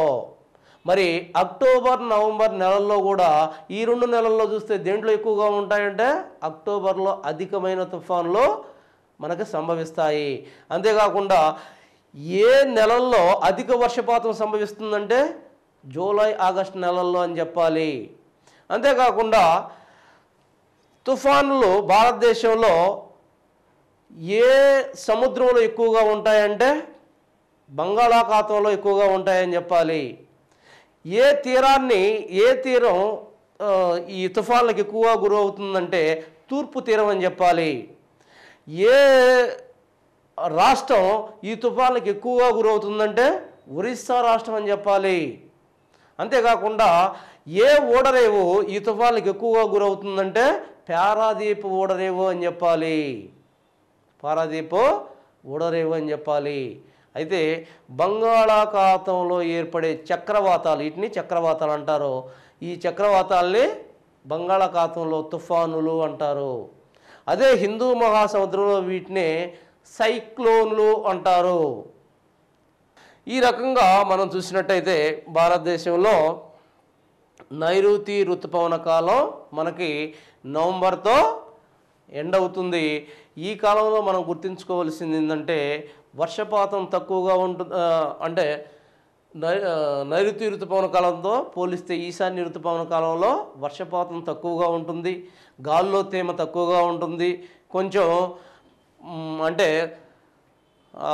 శీతలమైన పరిస్థితులు ఉంటాయి, ఆకాశం ప్లెజెంట్గా ఉంటుంది, మేఘావృతంగా అంత మేఘావృతంగా కనిపించదు. కాకపోతే ఏంటంటే ఆ కాలంలో తుఫాన్ల కాలంగా మనం పిలుస్తాం. ఆ కాలంలో తుఫాన్లు ఏర్పడతాయి. ఈ తుఫాన్ల వల్ల తూర్పు తీరం అనేక ఇబ్బందులకు గురవుతుంది, జన నష్టాలు సంభవిస్తాయి. సో దీంతో భారతదేశం యొక్క శీతోష్ణ స్థితి ఇంకొక 2 చిన్న టాపిక్స్ మిగిలినాయి మనకి. వీటిలో మనం చూసినట్టయితే ఎల్నినో లానినా అంటే ఏంటి, ఎల్నినో అంటే ఏంటి, లానినా, ఈ 2 కాన్సెప్ట్స్ని మనం జాగ్రత్తగా గమనించాలి. ఈ 2 కాన్సెప్ట్స్లో మనం చూసినట్టయితే ఎల్నినో అనేది దీని యొక్క ఇది ఒక స్పానిష్ భాషా పదం. ఎల్నినో అనే దానికి అర్థం బాల యేసుక్రీస్తు. ఎల్నినో అనే దానికి అర్థం బాల యేసుక్రీస్తు. ఇది స్పానిష్ పదము. దీనిలో భాగంగా మనం చూసినట్టయితే ఎల్నినోలు ఎక్కడ సంభవిస్తాయి, ఎల్నినో అంటే ఏంటి, భారతదేశంలో ప్రపంచ పటాన్ని మీరు ఒక్కసారి భారతదేశాన్ని పక్కన పెడదాం కొంచెంసేపు. ప్రపంచ పటాన్ని మీరు ఒక్కసారి గమనించినట్టయితే దక్షిణ అంటే యుఎస్ఏ కాకుండా దక్షిణ అమెరికా ప్రాంతంలో, దక్షిణ అమెరికా యొక్క పశ్చిమ ప్రాంతంలో పెరు అనే దేశం ఉంటుంది. పసిఫిక్ మహాసముద్రంలో తీర ప్రాంతంలో పెరు అనే దేశం ఉంటుంది. ఆ పెరు అనే దేశాన్ని తాకుతూ ఒక మహాసముద్రం యొక్క అంటే సముద్ర కరెంట్స్ అంటే ప్రవాహాలు ప్రవహిస్తూ ఉంటాయి. ఈ ప్రవాహాలు ప్రవహిస్తూ ఉండే ప్రవాహాన్ని ఏమంటారంటే హంబోల్డ్ శీతల ప్రవాహము అంటారు. మహాసముద్రాల్లో సముద్ర ప్రవాహాలు ఒక చక్రీయ ఆకారంలో నిరంతరంగా ప్రవహిస్తూ ఉంటాయి. వాటి వల్ల ఆ ప్రాంతాల్లో శీతోష్ణ స్థితిలో తీవ్ర ప్రభావానికి గురవుతాయి. అదంతా మనకు తెలిసిందే. మరి ఇక్కడ చూసినట్టయితే అది దక్షిణ అమెరికా ప్రాంతంలో పశ్చిమ తీర ప్రాంతంలో పెరు అనే దేశం ఉంది. ఆ దేశాన్ని తాకుతూ ప్రయాణించే మా సముద్ర ప్రవాహాన్ని ఏమంటామంటే హంబోల్డ్ శీతల ప్రవాహము అంటారు. మరి హంబోల్డ్ శీతల ప్రవాహం ప్రవహించేటప్పుడు ఏమవుతుంది, అధిక పీడన ప్రాంతాలు అక్కడ కనిపిస్తాయి. చూడండి, యాక్చువల్గా దీన్ని చాలా జాగ్రత్తగా గమనించాలి, లేకపోతే అర్థం కాని పరిస్థితి ఇది. ఇక్కడ భారతదేశం ఉంది. మరి ఈ ప్రాంతంలో మనం చూసినట్టయితే దక్షిణ అమెరికా ప్రాంతంలో, ఈ దక్షిణ అమెరికా ప్రాంతం అనుకోండి, ఇక్కడ పెరు ఉంది, ఇక్కడ హిందూ మహాసముద్రం ఉంది, ఇక్కడ అధిక పీడనం ఉంది, ఇక్కడ శీతల ప్రవాహం ప్రవహిస్తుంది కాబట్టి అధిక పీడనం ఉంది. మరి ఇక్కడి నుంచి వచ్చే గాలులు ఏదైతే హిందూ మహాసముద్రం మీద నుంచి వచ్చే గాలులు, ఇక్కడ హై ప్రెజరు, ఈ రెండిటికి హై ప్రెజర్ ఉండటం వల్ల ఈ రెండిటి యొక్క గాలులు అధిక పీడన ప్రాంతాలు కాబట్టి, రెండు అధిక పీడన గాలికి ఉన్న లక్షణం ఏంటి, పీడన ప్రవర్తనతకి నేను చెప్పాను ఇందాకే. గాలి యొక్క మెయిన్ లక్షణం అధిక పీడన ప్రాంతం నుంచి అల్పపీడన ప్రాంతానికి కంటిన్యూస్గా వీస్తూ తను ఎంత పీడనంలో ఉందో అక్కడ కూడా అంతే పీడనంగా ఉండడానికి ఎప్పుడూ నిరంతరం ప్రయత్నిస్తూ ఉండటమే గాలి యొక్క లక్షణం. దీనిలో భాగంగా అధిక పీడన ఈ ప్రాంతాల నుంచి ఇక్కడ భారతదేశంలో అప్పుడు ఏమనుకున్నాం, మాన్సూన్స్ అప్పుడు అంటే వేసవికాలంలో అల్పపీడన ట్రఫ్, ఒక పెద్ద అల్పపీడన ట్రఫ్ అంటారు దాన్ని, ఏర్పడి ఉంటుంది ఈ ప్రాంతంలో. అల్పపీడన ట్రఫ్ ఏర్పడి ఉంటుంది ఈ ప్రాంతంలో వేసవికాలంలో. మరి ఈ ప్రాంతం నుంచి గాలులు ఇక్కడికి రావడమే మనం మాన్సూన్స్ అని చెప్పుకున్నాం. మరి గాలులు ఈ ప్రాంతం నుంచి ఇక్కడికి వస్తున్నాయి, అధిక పీడన ప్రాంతం నుంచి. ఇక్కడి నుంచి కూడా అధిక పీడన ప్రాంతం నుంచి కూడా గాలులు వస్తాయి. దీంతో రెండు గాలులు రెండు దిక్కుల నుంచి కలిపి చాలా మొత్తంలో భారతదేశానికి గాలులు ప్రవేశిస్తాయి.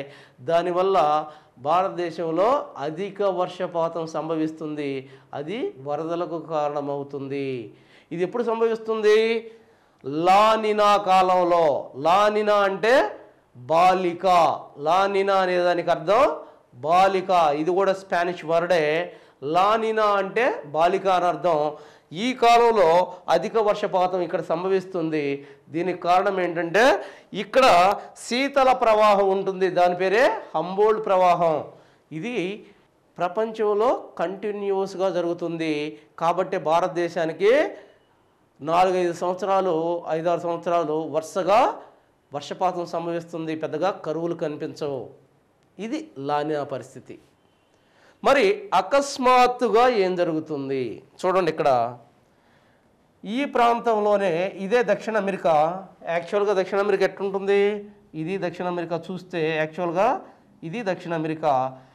ఈ దక్షిణ అమెరికాలో చూస్తే ఇది పెరు ప్రాంతం, ఇది పెరు ప్రాంతం.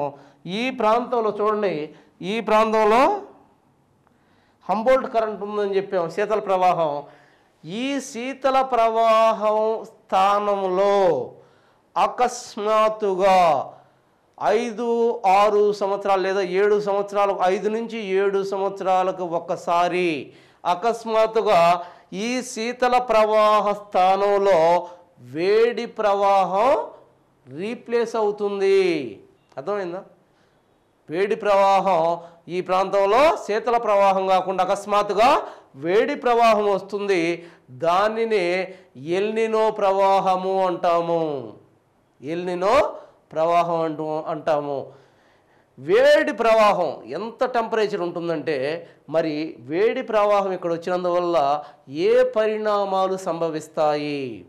ఏ పరిణామాలు సంభవిస్తాయంటే, ఒక్కసారిగా వేడి ప్రవాహం రావడంతో ఇక్కడ అనేక లక్షల్లో జలచరాలు చనిపోతాయి. ఆంకోయి రకానికి చెందిన లక్షల చేపలు చనిపోతాయి ఇక్కడ. అంతేకాకుండా ఇక్కడ ఈ నష్టం జరిగితే మరి భారతదేశానికి జరిగే నష్టం ఏంటి? భారతదేశానికి జరిగే నష్టం ఏంటి అని ఆలోచిస్తున్నట్టయితే, ఈ ప్రాంతంలో ఉష్ణ ప్రవాహం వల్ల ఇక్కడ ఏ పీడనం ఏర్పడుతుంది? అల్పపీడనం ఏర్పడుతుంది. గమనించాలి, ఉష్ణోగ్రత పెరిగితే పీడనం అల్పం అవుద్ది కాబట్టి అల్పపీడనం ఏర్పడుతుంది. ఇక్కడ అల్పపీడనం ఉంది. మరి భారతదేశంలో చూడండి, ఇక్కడ భారతదేశంలో ఇది లో ప్రెజరే, ఇక్కడ లో ప్రెజరే ఏర్పడింది. మరి ఇక్కడ చూస్తే హై ప్రెజర్ ఉంది, ఇది హై ప్రెజర్, ఇది హై ప్రెజర్గా ఉంది. మరి ఈ హై ప్రెజర్ నుంచి గాలులు ఎటు పోవాలి? రెండు వైపులకు వెళ్తాయి. అప్పుడు అంటే భారతదేశంలోకి ఇది లేకపోతే కంప్లీట్గా వచ్చే ఈ గాలులు ఇక్కడ లో ప్రెజర్ ఏర్పడడం వల్ల పెరుగు తీరంలో ఈ ఎల్నినో కారణంగా లో ప్రెజర్ ఏర్పడడం వల్ల, అంటే తక్కువ పీడనం అల్పపీడనం ఏర్పడడం వల్ల గాలులు కొన్ని ఇటు, మరి సగం గాలులు మాత్రమే భారత్లోకి ప్రవేశిస్తాయి. ఋతుపవన గాలులో సగం వరకు మాత్రమే. ఈ రెండు కూడా హిందూ మహాసముద్రంలో ఏర్పడిన ఋతుపవన గాలుల్ని ఈ రెండు పంచుకోవటం వల్ల భారతదేశంలోకి ఋతుపవన కాలంలో వచ్చే వర్షపాతంలో కేవలం కొద్ది వర్షపాతం మాత్రమే భారతదేశంలో కురవడం జరుగుతుంది. దానివల్ల తీవ్రమైన కరువు కాటకాలు సంభవిస్తాయి భారతదేశంలో. దీనిని ఎల్నినో ఎఫెక్ట్ అంటారు. దీన్నే ఎల్నినో ఎఫెక్ట్ అంటారు. ఎల్నినో అనేది స్పానిష్ భాషా పదం. దీనికి బాలక్రీస్తు అనేది అర్థం. యాక్చువల్గా లానినో అనేది అది స్పానిష్ వర్డే, దానికి అర్థం బాలిక అనేది దానికి అర్థంగా చెప్పుకోవచ్చు. దీంతో మనకి భారతదేశం యొక్క శీతోష్ణ స్థితి పరిస్థితుల గురించి మనం క్షుణ్ణంగా అధ్యయనం చేయడం జరిగింది. దీనిలో చూడండి, ముఖ్యంగా మాన్సూన్స్ గురించి, ఋతుపవనాల గురించి, వాటి ఏర్పాటును గురించి, అవి ప్రపంచంలో తక్కిన వాటికి భిన్నంగా భారతదేశంలో ఎందుకు ఏర్పడ్డాయన్న దాని గురించి, ఏ శాస్త్రవేత్తలు వాటిని గురించి సిద్ధాంతీకరించారు, వాటిలో ముఖ్యమైన సిద్ధాంతాలు ఏంటి, ఏ సిద్ధాంతం ఆధారంగా ప్రస్తుతం భారతీయ ఈ ఋతుపవనాల గురించి అధ్యయనం చేయడం జరుగుతుంది. మరి ఋతుపవనాలు భారతదేశంలోకి వచ్చిన తర్వాత ఎక్కడెక్కడ ఏ విధంగా ఏ రాష్ట్రాల్లో వర్షాన్ని ఇచ్చాయి, ఏ ప్రాంతాల్లో వర్షాన్ని ఇవ్వలేదు, వీటి వల్ల అధిక వర్షపాతాలు ఎక్కడ నమోదయ్యాయి, అధిక అల్ప వర్షపాతాలు ఎక్కడ నమోదయ్యాయి, అంతేకాకుండా కాలానుగుణంగా ఇవి ఎక్కడెక్కడ వర్షిస్తూ ఉన్నాయి. అంతేకాకుండా శీతాకాల వేసవి కాలాల్లో మనం చూసినట్టయితే ఏ ప్రాంతాల్లో ఎక్కడ అధిక ఉష్ణోగ్రతలు ఉన్నాయి, ఏ ప్రాంతాల్లో అల్ప ఉష్ణోగ్రతలు ఉన్నాయి, అంతేకాకుండా భారతదేశం యొక్క శీతోష్ణ స్థితుల్ని అనేక రకాలుగా ఏవేవి ప్రభావితం చేశాయి, ఎన్ని రకాల కారకాలు భారతదేశం యొక్క శీతోష్ణ స్థితిని ప్రభావితం చేశాయి, వాటిలో ముఖ్యమైనవి ఏంటి. మరి ఇంకా మనం చూసినట్టయితే అక్టోబర్ హీట్ ఏ విధంగా ఏర్పడుతుంది, అంతేకాకుండా ఎల్నినో లానినో అనేవి భారతదేశాన్ని ఏ విధంగా ఇన్ఫ్లుయెన్స్ చేస్తున్నాయి, ప్రభావితం చేస్తున్నాయి. ఎల్నినో కాలంలో భారతదేశంలో కరువు కాటకాలు ఏర్పడితే లానినా అనేది భారతదేశం యొక్క వరదలకి కారణమవుతుంది అనే విషయాలను మొత్తం కూడా మనం క్షుణ్ణంగా దీంట్లో అధ్యయనం చేయడం జరిగింది. ఇప్పుడు వరకు మనం భారతదేశం యొక్క శీతోష్ణ స్థితిని గురించి చర్చించడం జరిగింది. మీరు మరి వీటి ద్వారా ఎక్కడెక్కడ ఏమి అనేది మీరు పటాల ద్వారా ఏదైతే మ్యాప్లు ఉన్నాయో ఈ మ్యాప్ల సహాయంతో మీరు ఎటు నుంచి ఎటు మూవ్ అవుతున్నాయి, మూవ్ అయ్యేటప్పుడు ఏ ప్రాంతాల్లో ఇవి అధిక వర్షాన్ని ఇస్తున్నాయి, తక్కిన ప్రాంతాల్లో ఎందుకు వర్షపాతాన్ని ఇవ్వలేకపోతున్నాయి, ఈ సమగ్ర సమాచారాన్ని మొత్తాన్ని కూడా మీరు దగ్గరుంచుకునేసి పటాల ద్వారా మీరు దీన్ని స్టడీ చేస్తే మీరు ఖచ్చితంగా క్వశ్చన్ ఎట్టు ఇచ్చినా సరే మీరు దీన్ని మీరు ఫేస్ చేయగలుగుతారు. ఎందుకంటే దీంట్లో సమాచారం కన్నా కూడా subject important, concept important. Concept అర్థమైతే మీరు ఎన్ని క్వశ్చన్లు ఇచ్చినా సరే మీరు పెట్టగలరు. కాబట్టి ఈ విషయాన్ని గుర్తుంచుకొని మీరు దీన్ని ప్రిపేర్ కాగలరని మనవి చేస్తున్నాను.